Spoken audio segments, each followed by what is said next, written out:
Hello students, welcome to talking text books leaving no child behind. मैं अक्षय मालव लेके आया हूं आपके लिए teaching from Kota to India live. जी हां, जहां हम आपको 6 to 8 के ओलंपियाड्स के साथ साथ स्कूल एग्जामिनेशन की प्रिपरेशन भी करवाते हैं ताकि आप उसके अंदर अच्छा परफॉर्म कर सकें। और ये हमारी एक्सपर्ट टीम है जो आपके बाकी के सब्जेक्ट्स ले रही है। आई होप आप अच्छे से तैयारी कर रहे होंगे। और अगर आप हमारे चैनल पे नए हैं और अभी तक आपने अगर हमें टेलीग्राम चैनल पे सब्सक्राइब नहीं किया है तो वहां पे जाके आप हमें जल्दी से सब्सक्राइब कर ले। ठीक है, पहले आपको क्या करना है, टेलीग्राम ऐप डाउनलोड करना है और वहां पे अपनी क्लास के अकॉर्डिंग ग्रुप लिंक्स को सब्सक्राइब करना है। For class 7th the group link is TTB07। जी हाँ, जैसे ही आप टेलीग्राम ऐप डाउनलोड करेंगे, ग्रुप लिंक को सब्सक्राइब करेंगे, आप वहां से हमारा DPP और सैंपल मटेरियल एक्सेस कर सकते हैं बड़ी ही आसानी से। ओके, और अगर वो मटेरियल आपको पसंद आता है, जो कि बेहद पसंद आने वाला है, तो आप क्या कर सकते हैं, आप जा सकते हैं हमारी वेबसाइट पे जो है talkingtextbooks.in। जी हाँ, टॉकिंग टेक्स्ट बुक पे जाके आपको क्या करना है, अपना पैकेज चूज करना है। ठीक है, पैकेज आप चूज कर सकते हैं स्टडी मटेरियल ऑप्शन के अंदर, जहां पे आपको मिलेगा comprehensive study material, homework submission, biweekly quizzes, periodic test papers और भी बहुत कुछ। ठीक है, आपको क्या करना है, बस सिंपली यहां पे बाय नाउ पे क्लिक करना है और अपना पैकेज सेलेक्ट कर लेना है, अपना पैकेज बाय कर लेना है। जैसे आप बाय नाउ पे क्लिक करेंगे, प्राइस डिटेलिंग ऑप्शन आपके लिए आएगा और उसके अंदर आपको क्या करना है, डिस्काउंट कूपन अप्लाई करना है जो है AM लाइव। ठीक है, जैसे ही आप डिस्काउंट कूपन अप्लाई करेंगे आपको मिलेगा सीधा सीधा 30% का डिस्काउंट। जी हाँ, 30% का डिस्काउंट आपको मिलेगा और आप इसे बाय पैकेज पे क्लिक करके बड़ी ही आसानी से बाय कर सकते हैं। बाय आप कर सकते हैं क्रेडिट कार्ड के थ्रू, डेबिट कार्ड के थ्रू और नेट बैंकिंग के थ्रू। ठीक है, अगर आपकी कोई समस्या आती है इसमें, अगर सब्सक्रिप्शन में आपको दिक्कत आती है या फिर पहले आपको हमारे बारे में कुछ जानना है, तो इन नंबर्स पे कॉल करके आप बड़ी ही आसानी से वो कर सकते हैं। नंबर बहुत सिंपल है, 9549041111।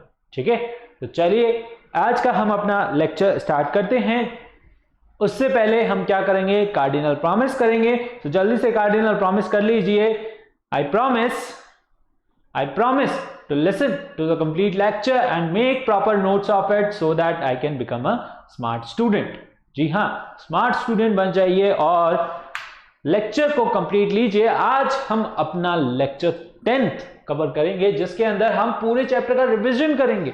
जी हाँ, जो भी हमने जनरल केमिस्ट्री के अंदर पूरा पढ़ा है वो हम आज जो है रिवीजन करेंगे उसका।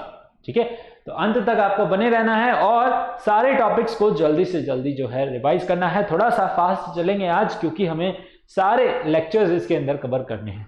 ओके, सबसे पहले आता है आपका इंट्रोडक्शन। क्या होती है जनरल केमिस्ट्री? केमिस्ट्री क्या होती है? It is a branch of science which deals with the study of matter. ठीक है, मैटर की स्टडी पे ये सारी जो है पूरी केमिस्ट्री टिकी हुई है। इसमें हम मैटर की कॉम्पोजिशन, उसकी प्रॉपर्टीज के बारे में पढ़ते हैं, उसकी रिएक्शंस के बारे में पढ़ते हैं। ओके, और यहां पर डिफरेंट ब्रांचेस हैं आपकी केमिस्ट्री की। तो मैटर क्या होता है? मैटर होता है anything which occupies space and has mass.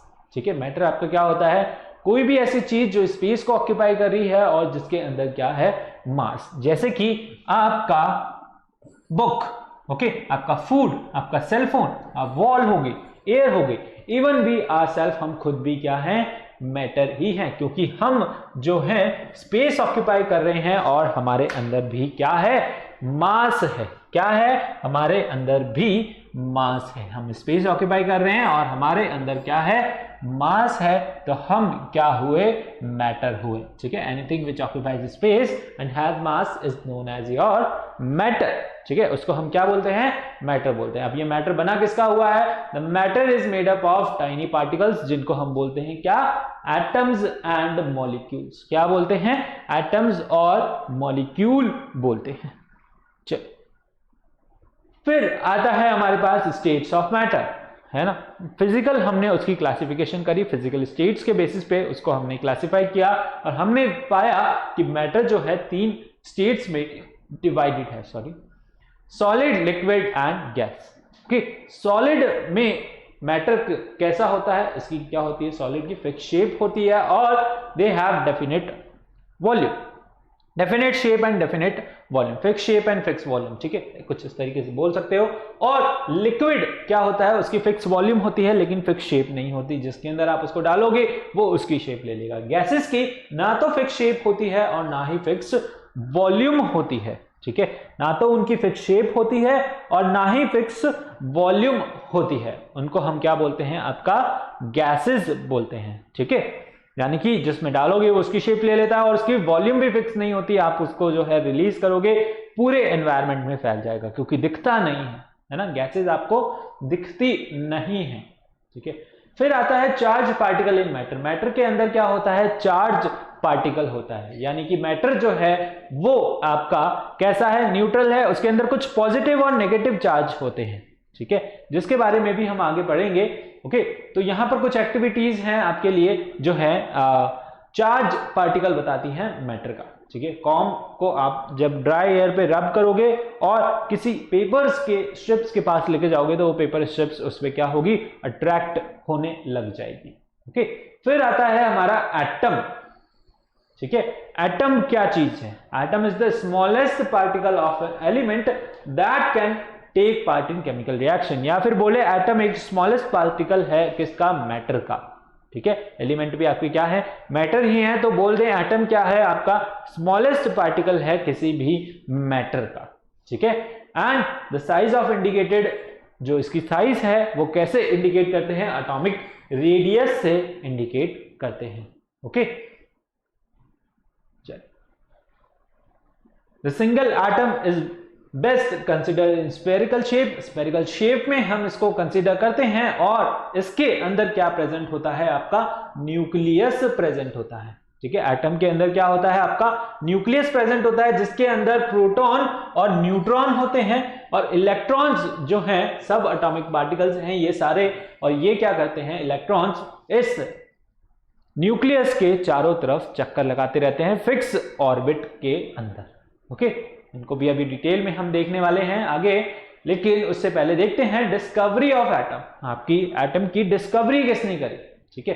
Atom की डिस्कवरी करी बहुत ही अलग अलग फिलोसोफर्स ने, ठीक है, बहुत अलग अलग साइंटिस्ट आए, उन सब ने इसके ऊपर थ्योरी देना स्टार्ट किया। पहले आए हमारे महर्षि कन्नड़, जिन्होंने बोला कि एटम जो है अल्टीमेट पार्टिकल है किसी भी मैटर का, जिसको फर्दर डिवाइड करना पॉसिबल नहीं है, यानी कि मैटर को जब आप डिवाइड करने लगो छोटे छोटे पीसेस में जो है उसको डिवाइड करो, उसके ब्रेक करो और अल्टीमेटली आप किसी ऐसे पार्टिकल पे पहुंचोगे जहां पे वो क्या होगा, उसका अल्टीमेट पार्टिकल होगा, मतलब जिसको आप फर्दर जो है ब्रेक नहीं कर सकते, फर्दर आप उसको डिवाइड नहीं कर सकते, ठीक है। वो जो पार्टिकल होगा उसको क्या बोलते हैं, हम एटम बोलते हैं। क्या बोलते हैं, एटम बोलते हैं, ठीक है। ऐसे ही और आपके ग्रीक फिलोसोफर्स थे डेमोक्रिटस और लूसिफस, उन्होंने भी कुछ सेम थ्योरी दी थी एटम के बारे में, ठीक है।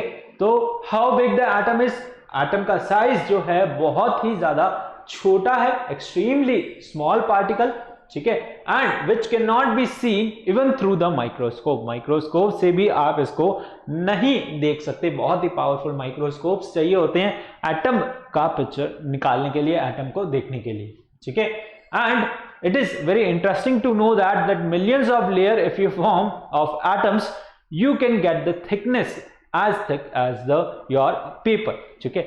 जब आप मिलियंस ऑफ एटम को लेयर बाय लेयर जमा दोगे तब जाके आप जो है इतना देख पाओगे कि जैसे उसकी थिकनेस कितना होगा, जितना कि आपका एक पेपर की शीट, ठीक है। तो मिलियंस ऑफ एटम्स कंबाइन करके आपका इतना थिन जो है कम से कम आपका मैटर बनेगा, ठीक है। तो इतना स्मॉल है आपका जो क्या है, एटम। अब यहां पे आते हैं आपके सिंबल्स, ठीक है, जो आपके एलिमेंट्स हैं, ठीक है। एलिमेंट्स क्या हैं आपके, hydrogen, helium, lithium, beryllium, boron, इन सबको आप किस तरीके से डिनोट करोगे, ठीक है। इन सबको हम डिनोट करेंगे किससे, सिंबल्स की फॉर्म में, और ये सिंबल्स सबसे पहले दिए थे आपके जे बर्जीलियस ने, है ना। वर्ड फॉर्म के अंदर, लेटर फॉर्म के अंदर इनको डिनोट करना बताया था हमें किसने, बर्जीलियस ने, ठीक है। बर्जीलियस ने हमें क्या बताया था कि आप एटम्स को, आपके एलिमेंट्स के नेम को आप सिंबल्स फॉर्म में कुछ इस तरीके से डिनोट करोगे। ठीक है, हम पहले जो है साइंस यूज करते थे, ठीक है, कुछ इस तरीके के ओके डिफरेंट साइंस थे जो हमें डाल्टन ने दिए थे, लेकिन वो इतने कन्वीनियंट नहीं थे याद करने के लिए, तो हमने क्या किया, वर्ड सिंबल से इनको लर्न करना स्टार्ट किया जो हमें जे बर्जीलियस ने दिए। ठीक है, जैसे hydrogen, helium, lithium, beryllium, boron, carbon, nitrogen, oxygen, fluorine, neon, sodium, magnesium, aluminium, silicon, phosphorus, sulphur, chlorine, argon, potassium, calcium. Okay, so 1 से 20 तक भी आपको जो है याद रखने हैं। कुछ सिंबल्स उनके जो हैं मेन नाम से लिए गए और कुछ सिंबल्स उनके लैटिन नेम से लिए गए। ठीक है, सिंबल्स यानी कि उनका नाम अलग है और उनका सिंबल जो है अलग है। उनका सिंबल लिया गया कहां से, उनके लैटिन नेम्स से। ठीक है, तो ऐसे कुछ ही एलिमेंट हैं जैसे कि copper, gold, lead, mercury, potassium, silver, sodium और टिन। ठीक है, इनको भी आपको लर्न करना है। ठीक है, फिर आती है आपकी एटॉमिक थ्योरी। जो आपकी एटॉमिक थ्योरी दी किसने, डाल्टन ने। जॉन डाल्टन नाम के एक साइंटिस्ट थे जिन्होंने क्या किया, एटॉमिक थ्योरी दी। ये एक इंग्लिश केमिस्ट थे, इन्होंने थ्योरी दी। थ्योरी के अंदर इन्होंने बताया किसके बारे में, एटम के बारे में। ठीक है, इन्होंने कुछ पॉइंट्स दिए जिनको हम बोलते हैं postulates of Dalton's atomic theory. ठीक है, पोस्टुलेट्स में इन्होंने बताया कि मैटर जो है इंडिविजिबल है और उसको यानी कि matter consist of what, indivisible particle, जिनको हम क्या बोलते हैं, एटम। सबसे पहले नाम इन्होंने उसको दिया, क्या बोला, उन पार्टिकल्स को एटम बोला गया। ठीक है, all atoms of element are identical in nature. ठीक है, ये इनके पोस्टुलेट्स थे। Atom of element are different from the atoms of any other element. ठीक है, एक एलिमेंट के एटम जो होते हैं डिफरेंट होते हैं किसी दूसरे एलिमेंट के एटम से। कंपाउंड जो फॉर्म करते हैं बाय द कॉम्बिनेशन ऑफ 2 और मोर एटम्स, वो क्या करते हैं, सिंपल रेशियो में फॉर्म करते हैं। ठीक है, उनका रेशियो जो होता है वो क्या होता है, सिंपल होता है। Atoms take part in chemical reaction. जो आपके एटम्स हैं वो क्या करते हैं, केमिकल रिएक्शन में टेक पार्ट करते हैं। और atoms can neither be created nor be destroyed. Atoms जो होते हैं आपके, ना तो वो क्रिएट कर सकते हैं और ना ही हम उनको क्या कर सकते हैं, डिस्ट्रॉय कर सकते हैं।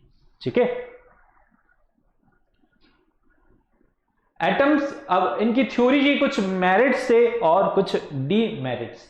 ठीक है, मेरिट्स क्या थे, इन्होंने बोला था atoms of element take part in chemical reaction, this is true till today. ये आज तक भी सच है कि जो एटम्स होते हैं किसी भी एलिमेंट के, वो केमिकल रिएक्शन में टेक पार्ट करते हैं। और इन्होंने 2 लॉज भी जो हैं दिए थे, उनको एक्सप्लेन किया था, that law of conservation of mass and law of constant proportion. ठीक है, इन्होंने ये 2 लॉ हमें भी दिए थे।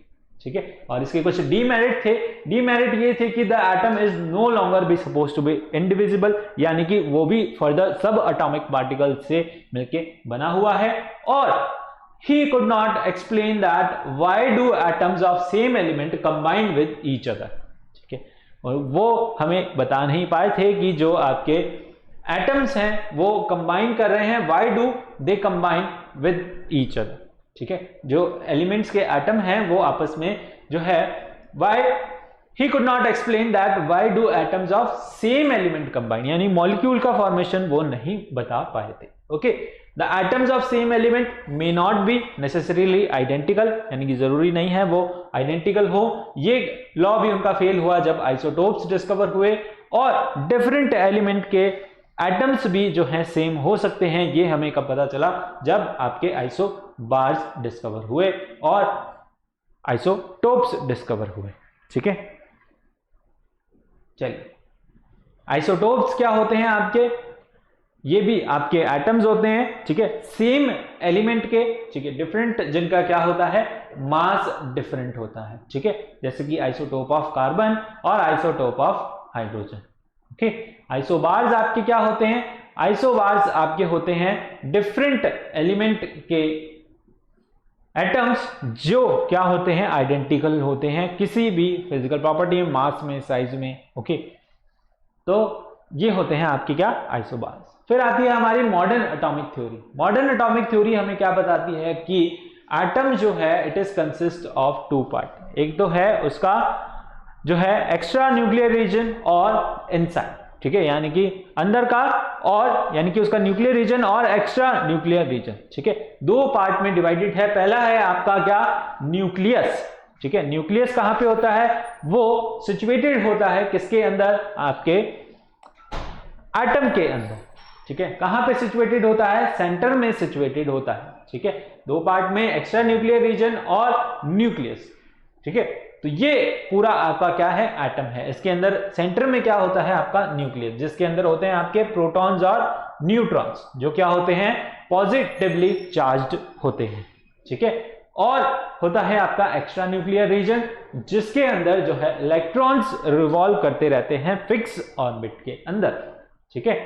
तो अब एटम जो है उसकी कॉम्पोजिशन कैसे होगी, एटम कंसिस्ट ऑफ योर सब atomic particle like electron, proton and neutron, ठीक है।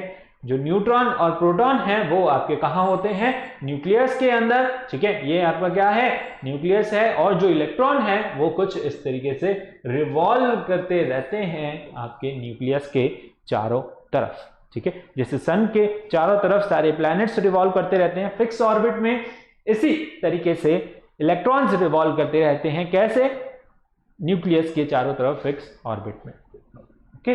चलिए यहां पे कुछ पॉइंट हैं आपके लिए, इलेक्ट्रॉन, प्रोटॉन और न्यूट्रॉन के लिए किसने इनको डिस्कवर किया था, सिंबल क्या होता है, नेचर क्या होता है, मास क्या होता है, चार्ज क्या होता है, ठीक है। टेबल को आप एक बार देख लीजिए, फिर हम जो है आगे बढ़ते हैं, ओके। चलिए जल्दी से एक बार इस पे नजर कीजिए, किसने इसको डिस्कवर किया था,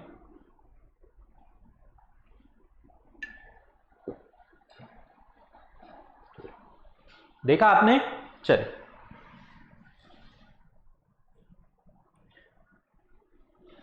फिर आता है हमारे पास क्या, एटॉमिक नंबर। एटॉमिक नंबर आपका क्या होता है, एटॉमिक नंबर होता है आपका द नंबर ऑफ प्रोटॉन्स, ठीक है, किसी भी आपके एटम के अंदर कितने नंबर ऑफ प्रोटॉन्स हैं वो आपको क्या बताएगा, उसका एटॉमिक नंबर बताएगा। Atomic number of an element is equal to the number of protons present in the nucleus of an atom of that element, ठीक है, उसके न्यूक्लियस के अंदर कितने जो हैं प्रोटॉन्स हैं वो हमें क्या बताएगा, उसका एटॉमिक नंबर बताएगा उस एलिमेंट का, ठीक है। तो number of protons in hydrogen and carbon is 1 and 6, तो उनका एटॉमिक नंबर भी क्या हो गया, हाइड्रोजन का 1 और कार्बन का 6, ठीक है। चलिए फिर जो आता है आपका the number of protons in an atom is equal to the number of electron, यानी कि जितने नंबर ऑफ प्रोटॉन्स आपके होते हैं उतने ही नंबर आपके इलेक्ट्रॉन्स के होते हैं, इसलिए आपका एटम जो है वो क्या है, इलेक्ट्रिकली न्यूट्रल है, क्या है, इलेक्ट्रिकली न्यूट्रल है आपका atom, okay. So the number of protons in the nucleus is equal to the number of electron in the extra nuclear region, ठीक है, जैसे कि, और इसको हम डिनोट करते हैं किससे, सिंबल Z से, ठीक है। Number, atomic number of an element is generally denoted by symbol Z, और जैसे कि यहां पर एग्जांपल है एल्यूमिनियम, इसका एटॉमिक नंबर क्या है, 13 है, इसके अंदर 13 ही आपके प्रोटॉन है, 13 ही इसके अंदर क्या है, इलेक्ट्रॉन है, ठीक है। And each element has its unique atomic number, atomic number किसी भी एलिमेंट का जो है सेम नहीं होता, सबका एक यूनिक एटॉमिक नंबर है, सबका अलग अलग एटॉमिक नंबर है, ठीक है। चलिए फिर आता है आपका क्या, मास नंबर, ठीक है। मास नंबर क्या होता है, मास नंबर होता है sum of number of protons and neutrons present in atom, किसी भी एटम के अंदर कितने प्रोटॉन हैं कितने न्यूट्रॉन हैं, यानी न्यूक्लियस के अंदर कितने प्रोटॉन हैं और कितने न्यूट्रॉन हैं, उनका सम हमें क्या बताता है, उनका मास नंबर बताता है, क्या बताता है, मास नंबर बताता है, ठीक है। मास नंबर को हम किससे डिनोट करते हैं, ए से डिनोट करते हैं, और इसे हम कैसे कैलकुलेट करते हैं, मास नंबर को ए से डिनोट करके number of protons plus number of neutrons, वो क्या हो जाएगा, आपका मास नंबर हो जाएगा, ठीक है। प्रोटॉन को आप क्या लिख सकते हो, Z भी लिख सकते हो, क्या लिख सकते हो, Z, ठीक है। Z क्या होता है आपका एटॉमिक नंबर, और एटॉमिक नंबर आपको कैसे पता चलता है, एटॉमिक नंबर आपको नंबर ऑफ प्रोटॉन्स से ही पता चलता है, ठीक है। तो मास नंबर आप कैसे लिखते हो, एलिमेंट आपका क्या है, X एलिमेंट है, इसके जो सबस्क्रिप्ट में आप क्या लिखते हो, एटॉमिक नंबर लिखते हो, सुपर स्क्रिप्ट में आप लिखते हो इसका मास नंबर। ठीक है, चलिए how to determine the number of electron, proton and neutron. ठीक है, क्वेश्चन आ सकता है कभी आपसे पूछ ले इलेक्ट्रॉन, प्रोटॉन और न्यूट्रॉन बताइए। ठीक है, तो आप इलेक्ट्रॉन और प्रोटॉन कैसे बताओगे, उसके एटॉमिक नंबर से। ठीक है, एटॉमिक नंबर आपको पता होगा, उस एलिमेंट का नाम दे दिया जाएगा और उसमें जितने नंबर ऑफ इलेक्ट्रॉन होंगे उतने ही नंबर क्या होंगे, आपके प्रोटॉन होंगे। ठीक है, या फिर एटॉमिक नंबर पूछ लेगा आपको, उसके नंबर ऑफ प्रोटॉन से आप उसका एटॉमिक नंबर भी बता सकते हैं। मास नंबर आप कैसे बताएंगे, प्रोटॉन प्लस न्यूट्रॉन को सम अप कर देंगे, उससे आप इनका मास नंबर बता सकते हैं। ठीक है, कभी कभी क्या पूछ लेता है आपसे पूछ लेता है नंबर ऑफ न्यूट्रॉन्स। न्यूट्रॉन कैसे करोगे, mass number minus the your atomic number. ठीक है, नंबर ऑफ न्यूट्रॉन आप कैसे बताओगे, mass number minus atomic number को आप कैसे बताओगे, नंबर ऑफ न्यूट्रॉन बताओगे उस। ठीक है, एन कैपिटल एन आपका क्या है, number of neutron, capital M आपका क्या है, एटॉमिक मास, और है आपका एटॉमिक नंबर। ठीक है, चलिए नेक्स्ट है हमारे पास क्या, इलेक्ट्रॉनिक कॉन्फ़िगरेशन। ठीक है, नेक्स्ट आता है हमारे पास क्या, इलेक्ट्रॉनिक कॉन्फ़िगरेशन। इलेक्ट्रॉनिक कॉन्फ़िगरेशन हमें दिया था बोहर्स और ब्यूरी ने। ठीक है, इन्होंने क्या बताया था हमें, इलेक्ट्रॉनिक कॉन्फ़िगरेशन बताया था, जिसके अंदर हम क्या देखते हैं, इलेक्ट्रॉन्स का डिस्ट्रीब्यूशन देखते हैं कि इलेक्ट्रॉन किस तरीके से डिस्ट्रीब्यूटेड हैं आपके एटम के अंदर।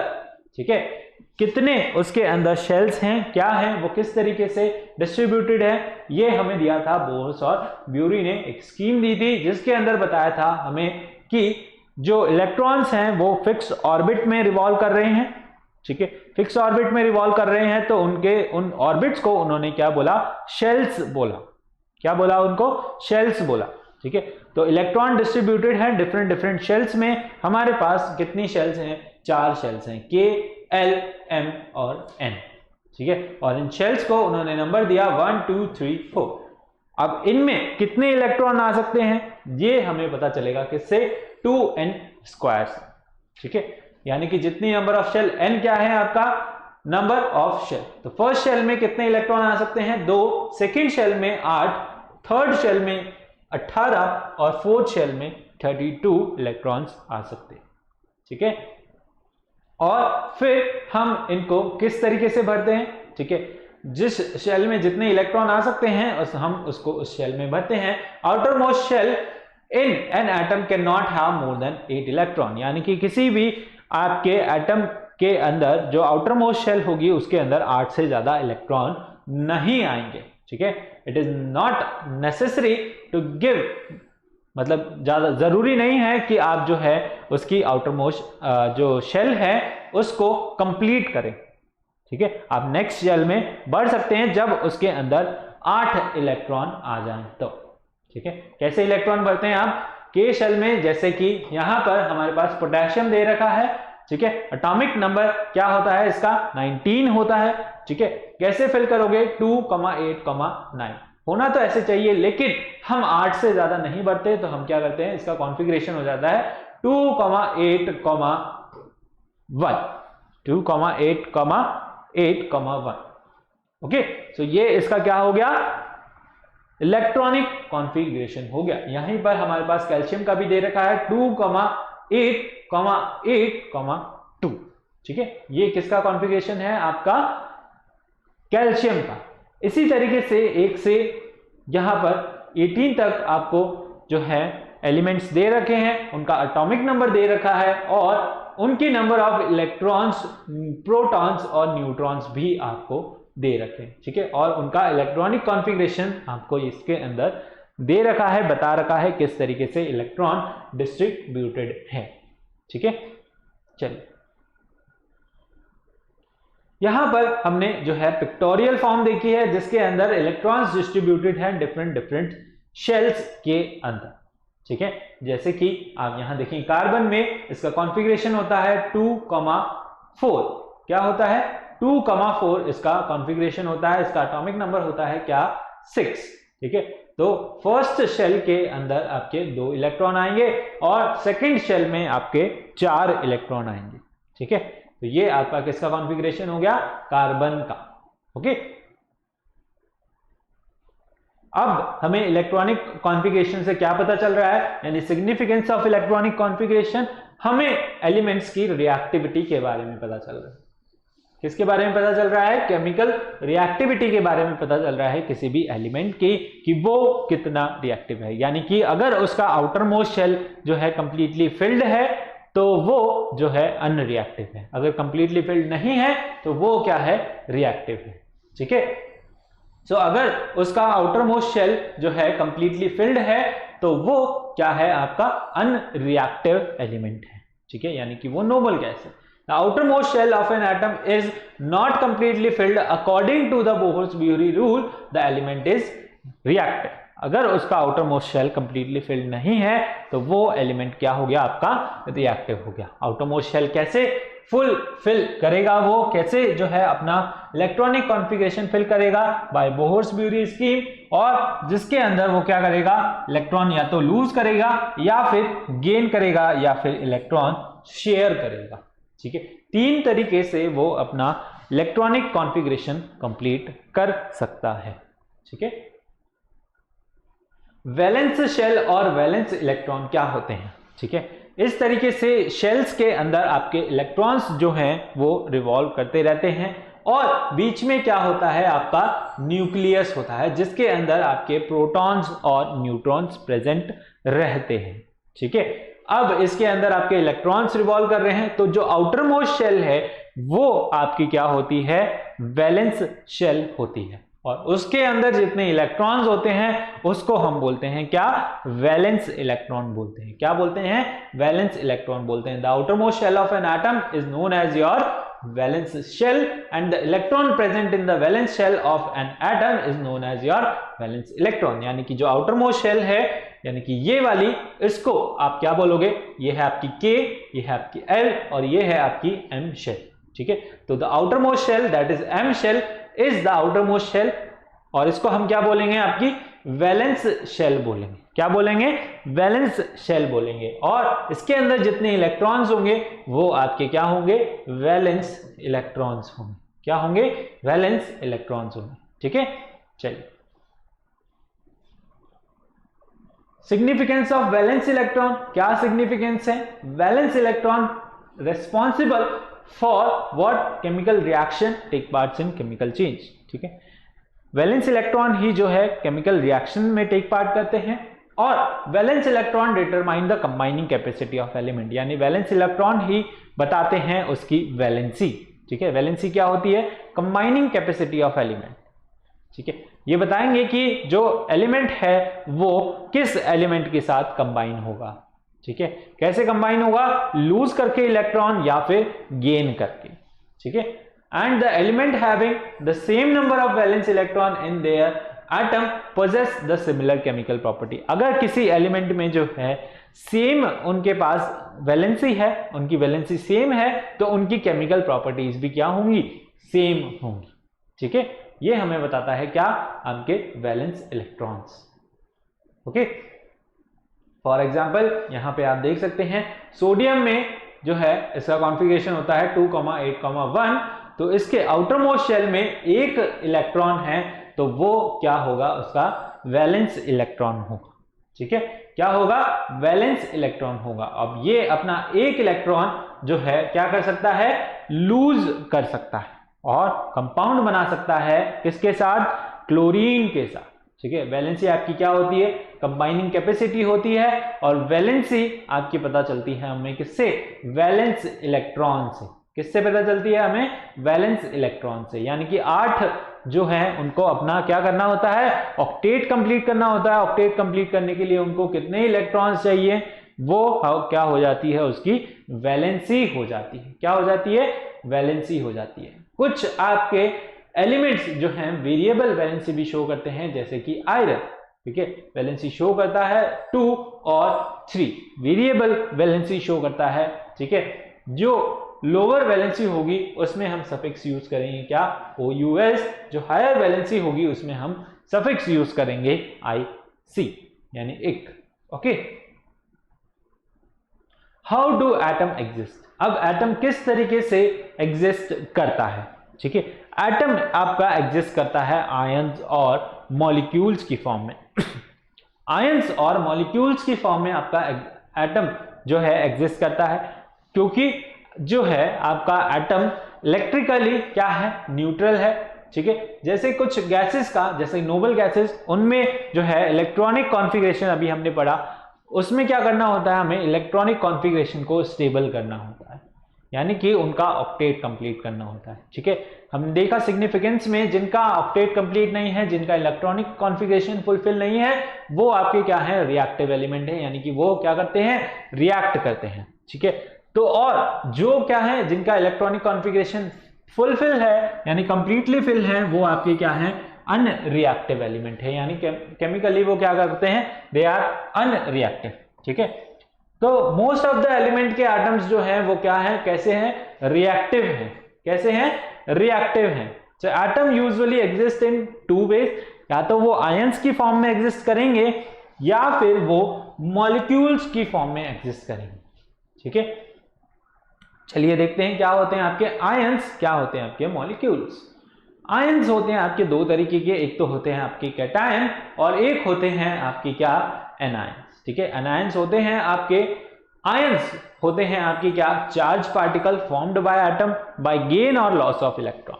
ठीक है, गेन और लॉस ऑफ इलेक्ट्रॉन से जब आपका एटम जो है स्टेबल होता है, वो क्या फॉर्म करता है, आपका आयन फॉर्म करता है। क्या फॉर्म करता है, आयन। ठीक है, आयन होते हैं आपके क्या, charge particles formed by the atom on gain और लॉस ऑफ वन और मोर इलेक्ट्रॉन्स। ठीक है, उनको हम क्या बोलते हैं, आयन।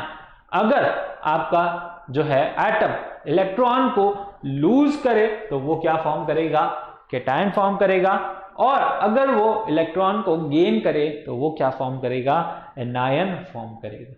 ठीक है, तो कैटायन क्या होते हैं, जब कोई एटम क्या करे, इलेक्ट्रॉन लूज करे, उसको हम बोलते हैं क्या, कैटायन। और जब कोई एटम आपका इलेक्ट्रॉन गेन करे, यानी कि वहां पर नेगेटिव चार्ज बढ़ जाए, वो होते हैं आपके एनायन। ठीक है, जैसे कि Na+ और Cl-। ठीक है, या फिर F-। ओके, Na+ यानी कि सोडियम ने क्या किया, एक इलेक्ट्रॉन लूज कर दिया, यहां पे क्या फॉर्म हो गया, कैटायन फॉर्म हो गया। क्या फॉर्म हो गया, कैटायन फॉर्म हो गया। फ्लोरीन ने एक इलेक्ट्रॉन गेन कर लिया, F- बन गया, ये क्या फॉर्म हो गया, एनायन फॉर्म हो गया। क्या हो गया, एनायन फॉर्म हो गया। ओके, चलिए फिर आते हैं आपके मॉलिक्यूल्स। मॉलिक्यूल्स क्या होते हैं, they are electrically neutral group. ठीक है, कैसे होते हैं, न्यूट्रल ग्रुप, क्योंकि इनके एटम्स जो है केमिकली बॉन्डेड होते हैं together by the means of force of attraction. ठीक है, और मॉलिक्यूल्स आपके कैसे बनते हैं, मॉलिक्यूल्स आपके बनते हैं बाय शेयरिंग ऑफ इलेक्ट्रॉन्स। ठीक है, इलेक्ट्रॉन्स को शेयर करके यानी केमिकली कंबाइन होके वो क्या बनाते हैं, आपके मॉलिक्यूल्स बनाते हैं। इलेक्ट्रॉन ये ना तो देते हैं ना लेते हैं, दो तरीके के होते हैं आपके मॉलिक्यूल्स, एक होते हैं आपके मॉलिक्यूल्स ऑफ एलिमेंट और मॉलिक्यूल्स ऑफ कंपाउंड। ठीक है, मॉलिक्यूल्स ऑफ आपके एलिमेंट होते हैं जब आपके किसी भी एक एलिमेंट के दो एटम्स आपस में क्या करें, केमिकली कंबाइन हो जाए। और कैसे कंबाइन होंगे, इलेक्ट्रॉन्स को शेयर करके कंबाइन होंगे। कैसे कंबाइन होंगे, इलेक्ट्रॉन्स को शेयर करके कंबाइन होंगे।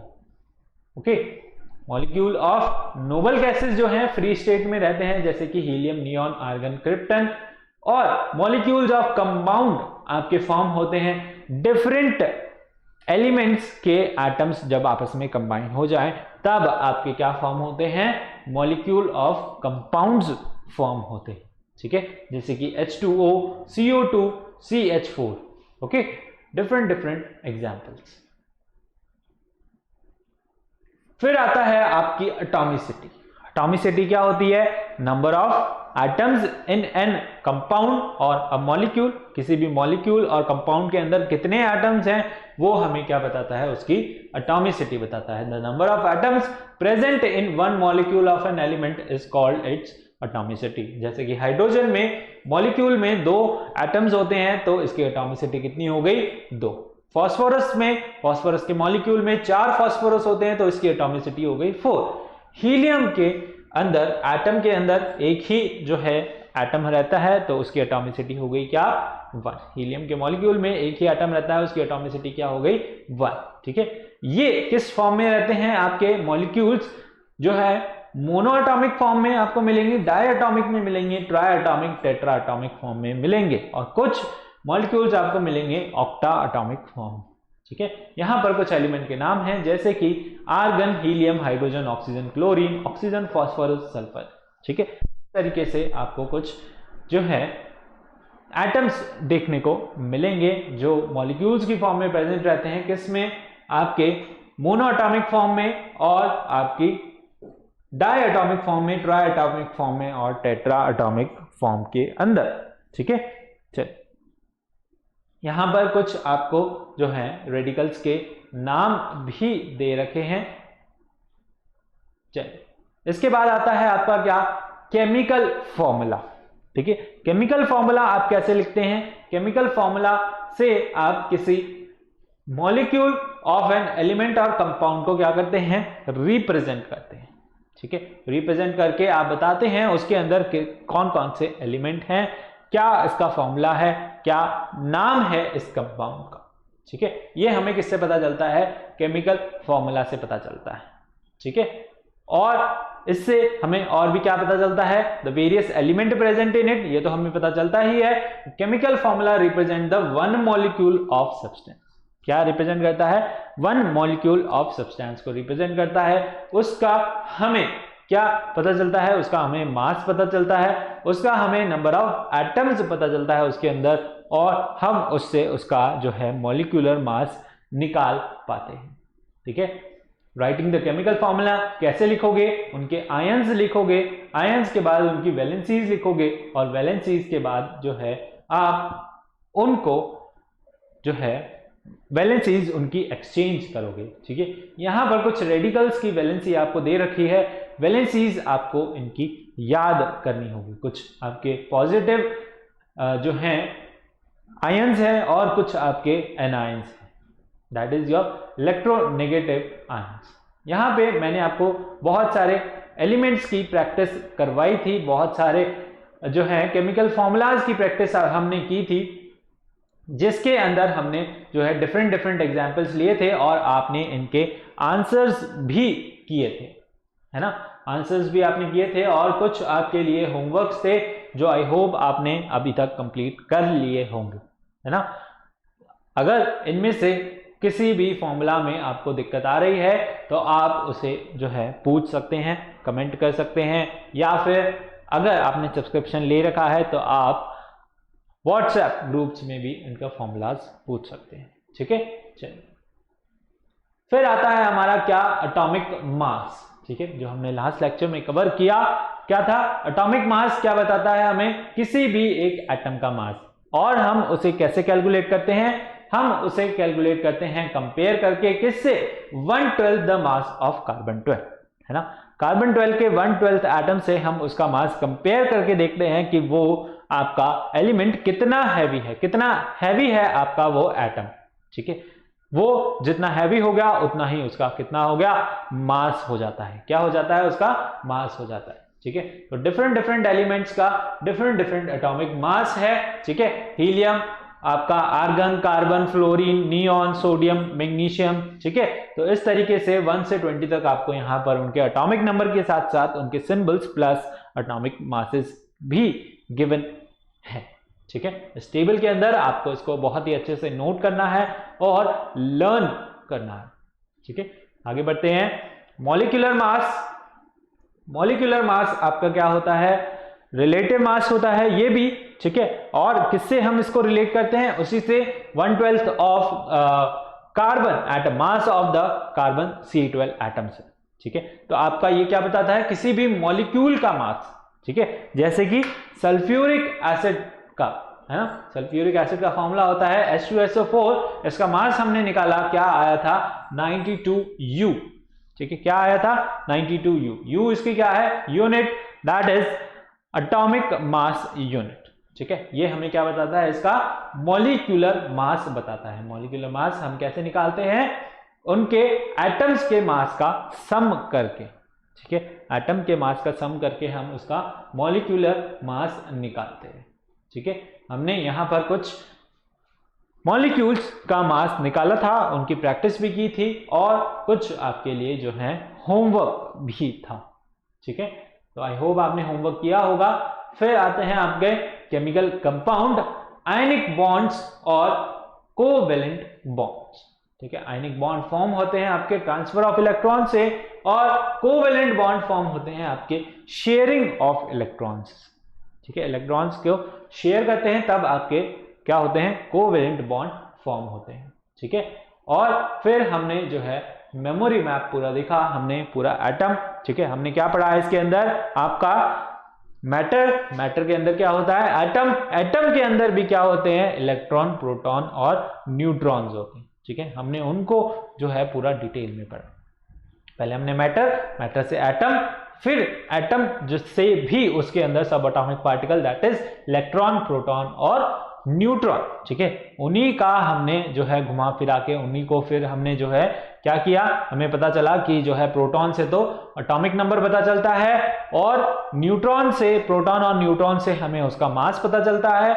और ये दोनों किसके अंदर होते हैं, न्यूक्लियस के अंदर होते हैं। और इलेक्ट्रॉन जो है वो रिवॉल्व करते रहते हैं न्यूक्लियस के, और इलेक्ट्रॉन क्या करते हैं, टेक पार्ट करते हैं केमिकल रिएक्शन में, मतलब एलिमेंट की स्टेबिलिटी में। ठीक है, हमें बताते हैं कि एलिमेंट कितना स्टेबल है, कितना अनस्टेबल है, कितना रिएक्टिव है, कितना अनरिएक्टिव है। ठीक है, और यही इनका लेन देन ही चलता रहता है, इनका लॉस और गेन चलता रहता है। इसी से जो है आपके आयंस फॉर्म होते हैं और इलेक्ट्रॉन की ही शेयरिंग से आपके मॉलिक्यूल्स फॉर्म होते हैं। इलेक्ट्रॉन के गेन और लॉस से तो आपके आयंस फॉर्म होते हैं और इलेक्ट्रॉन की शेयरिंग से आपके मॉलिक्यूल फॉर्म होते हैं। ठीक है, ये सारी चीजें हमने जो है इसके अंदर देखी। फिर हमने देखा कि केमिकल फॉर्मूला कैसे लिखते हैं। इन सबको मिला के आप केमिकल फॉर्मूला कैसे लिखोगे, केमिकल फॉर्मूला आपने लिख दिया तो आपके पास क्या आ गया, कंपाउंड या फिर मॉलिक्यूल का फॉर्मूला आ गया। अब उसका आप जो है मास कैसे निकालोगे, है ना, जो कि हमने बोला एटॉमिक मास। पहले तो हमने किसी एटम का मास देखा और फिर हमने जो है उसको मॉलिक्यूल में कन्वर्ट करके उसका मॉलिक्यूलर मास भी निकालना देखा। ठीक है, ये सारा आपका पूरा चैप्टर था जिसका आज हमने क्या किया, रिवीजन किया। ठीक है, आई होप आपको रिकॉल हो गया होगा पूरा चैप्टर और आपने जो है इसकी एक्सरसाइजेस भी कंप्लीट कर ली होगी, है ना। I hope you have completed your homework and submit your homework on Google Classroom। ठीक है, अब आपको क्या करना है, वीडियो को लाइक कीजिए जल्दी से और शेयर कर दीजिए अपने फ्रेंड्स के साथ ताकि वो भी इसका फायदा उठा सकें। और क्या कीजिए, सब्सक्राइब कीजिए चैनल को, बेल आइकन को जरूर प्रेस कीजिए to get the timely notifications. ठीक है, मिलते हैं अगले लेक्चर में, तब तक के लिए thank you, bye bye, take care, have a nice